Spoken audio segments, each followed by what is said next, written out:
tadi. Sebab nak start mula lah. Alhamdulillah strike lagi.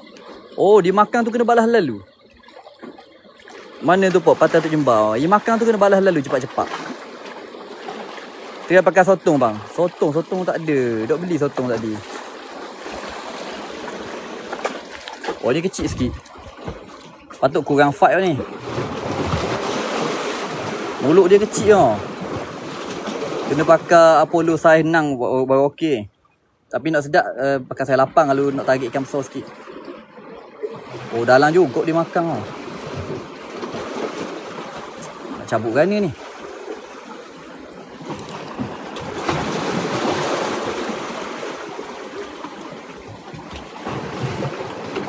Tu hasil. Tu hasil. Alhamdulillah lah duk kumpau ni.